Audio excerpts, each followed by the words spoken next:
Hey, I'm Jason Sutter, How you doing, Glen Sobel? and we're here actually just to talk about, we were both out this summer, Glenn with Alice Cooper, I was out with the New York Dolls, and we're just going to chat a little bit about our summer tours and Yeah. what's been going on. So And it's not over yet. It's not over yet, yeah. So Glenn, how's the tour been so far, man? It's been great. We've been to a lot of countries. Alice is a super cool, chill guy to work for. And there's more coming up. We're about to hit up Australia, New Zealand. We're just on a little break right now, as I know you guys are. Mm-hmm.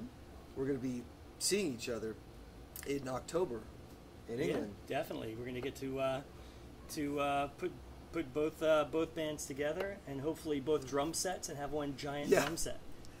Yeah, we're going to outdo Mike Portnoy. Exactly. Yeah, dude, look out.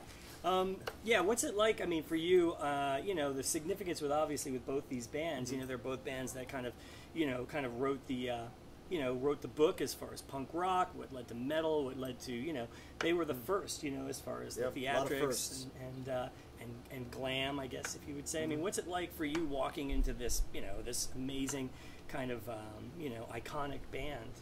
Well, obviously, there's a lot of history going on with what Alice has done. He's been at this for over 40 years.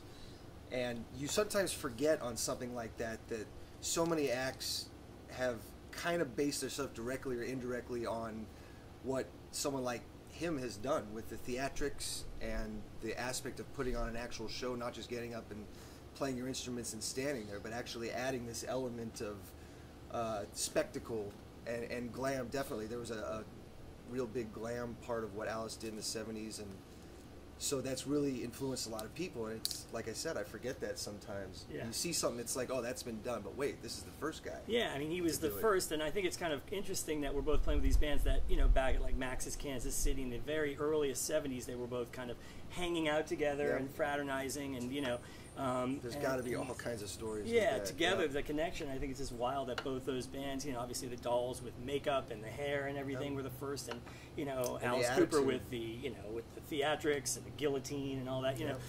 It definitely made way, and not to mention the music. It was heavy and rocking and popular. So the stuff that parents feared. Yeah, exactly. In the 70s. Now there's parents that bring their kids to the show. It's like the audience is shock proof. Yeah, nothing can really get to them anymore. But you're on this tour. You did this tour over the summer. Motley Crue and Poison. Yes. With you guys as the support act. Yeah. I think that's interesting that they chose New York Dolls, because it's obviously a band that heavily influenced both of them. So it was probably an honor for them to have you guys. Yeah, it was really cool. They were really respectful. You could tell Nikki Sixx and Nick Mars especially, Tommy Lee, they were really into it. All the Poison guys, it was fun. It was fun to see, like, David Johansen and Nikki Sixx kind of broing down in the. They go back, don't they? Yeah, a little bit. I think a lot of them, and also, they probably know each other from rehabs and back and forth. Right. The whole Hollywood shuffle in New York, but it was cool. Yeah, how they influenced them, and you could tell how the Crew guys. Obviously, everyone's coming up to the Crew and they're freaking out meeting them.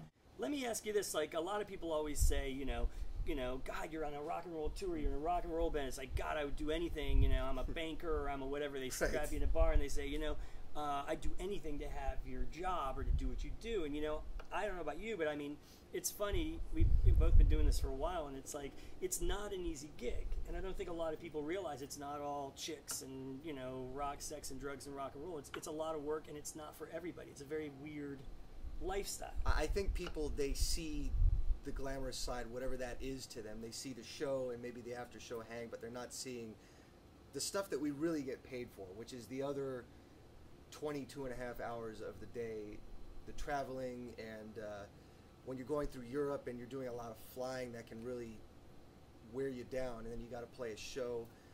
You got to figure out where to get something decent to eat. You got to figure out how you're going to sleep. I don't sleep well on the bus, so yeah, that can be a drag for a lot of people. Kind of rough, and you got to deal with just a general lack of good nutrition and sleep a lot of the time. And I know a lot of people would have a problem with that. Not to mention just being away from family for a long time. There's married people with kids, and they do it, but it's got to take a special understanding from the entire family. I would mean, imagine. Basically, nobody says, I want to party like an athlete, or I want to party like a movie star. They all want to party like a rock star. It's like this kind of enigma of like this amazing lifestyle, and it is amazing. I mean, I know I've probably like me. It's all I ever wanted to do when I was little, and so it's Yep. like living that dream for real. You know, you hear that, but at the same time, I don't think it's, you know, it's not for everyone. It is a very surreal lifestyle. You have basically no control over your life once Yep. you step on that bus or on that plane, and you get that tour book in your hand. You're gone. You know, It's kind of like Groundhog Day in a bit. You know, you got your hotel, sound check, show, the venue. after show. Next day, you're in a hotel, sound check. It's like the same thing every day, but you're in a different location. Well, So it's kind of surreal in that respect.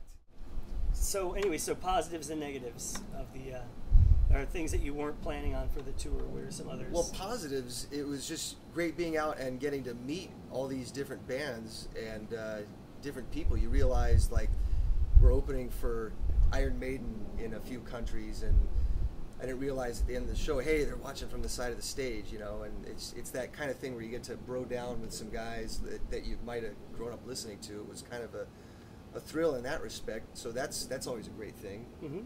You know, and just getting to meet people after the show, whatever, the festivals.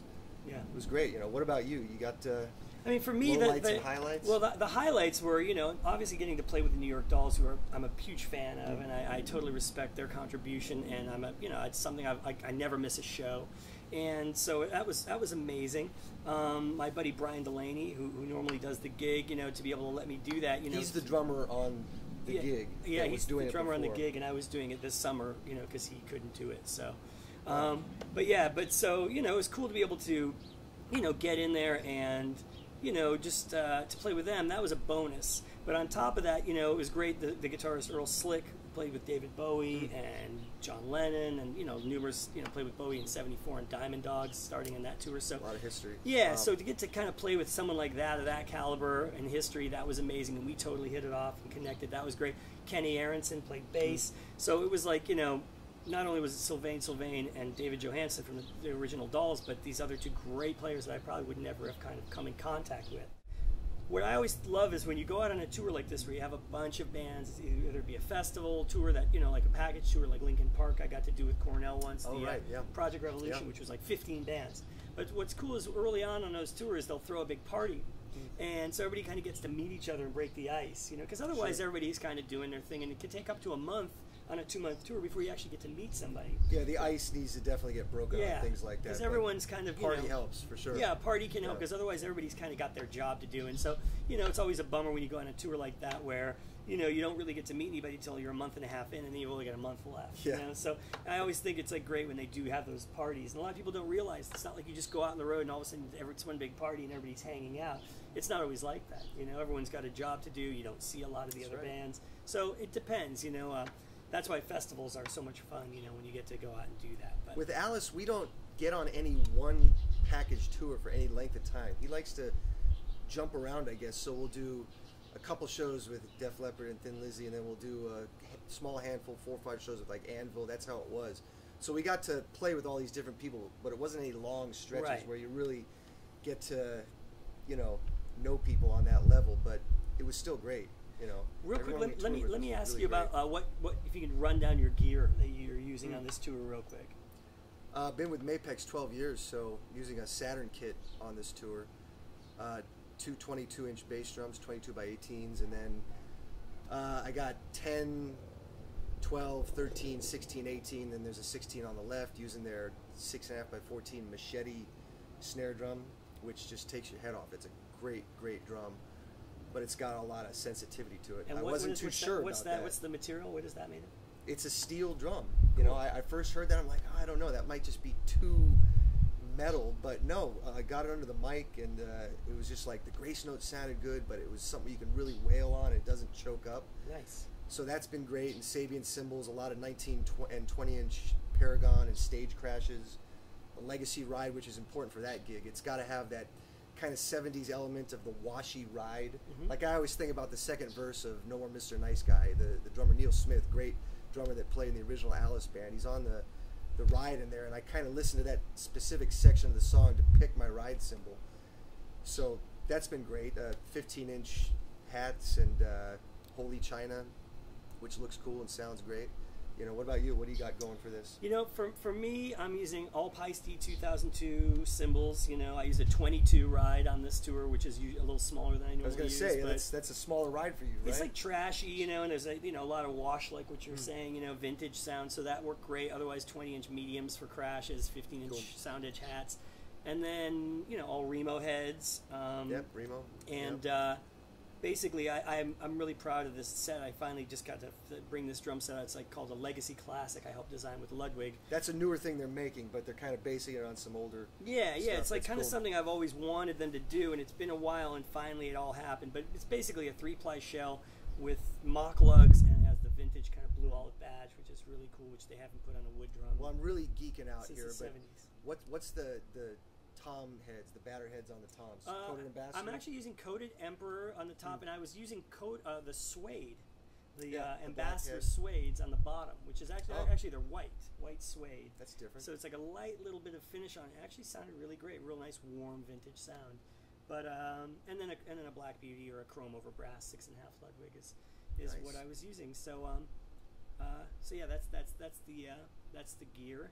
Do you guys run in-ears? Are you on ears? Yeah, totally. Yeah, Me in-ear and monitors David. where you're hearing everything inside of your mold. You got a mold, right? Yeah, basically You a take mold. a custom mold of your ear. And Ultimate ears is what I use. Yep, I've been using for about Ultimates. 8 years, and David Johansson was the only other guy in the band. But to me, it changed my life when I got to go to Ultimate Ear. You know, get in ears going, because it basically just made everything, you know, just it's completely controlled. Yeah, it spoils you. Yeah. Good sound for sure.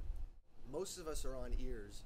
I don't think Steve Hunter is on ears. He played with Alice in the 70s. That's another pleasure on this gig, to play with Steve. He played guitar on Schools Out, and he's on a lot of classic stuff like Peter Gabriel's Salisbury Hill, and Aerosmith's Train Kept Rolling. The intro solo is him. Nice. And he hates that solo. He thinks it's the sloppiest thing ever. We're all like, dude, that's the coolest solo ever. But anyways, he is maybe the only guy that's not on ears, but just about everyone else is.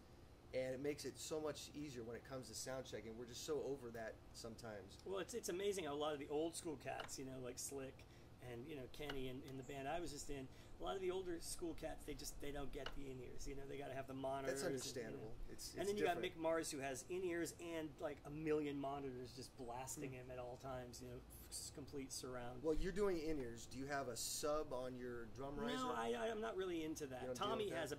Tommy has a you know, a massive like 418 speaker that's just blasting him out, you know. And you know, and thumpers, you know. Yeah, I got a thumper. Yeah. And I just, to me, that freaks me out. It creeps me out. It just, I can't. No stand thumper, no sub. No, for you. no, I can't. I get enough low, you know. I'm good. So, Really, I got to feel something pushing air to or me, the thumper. It's too much. The you know. thumper is something that attaches to the bottom of the drum thrower. Every time you hit the bass drum, if you get a vibration, and it can be turned up too high sometimes. I don't like it to be crazy high, but it lets you know that the bass drum is there. It just freaks me out. You know, it's just too much shaking. You know, it's like really unnatural.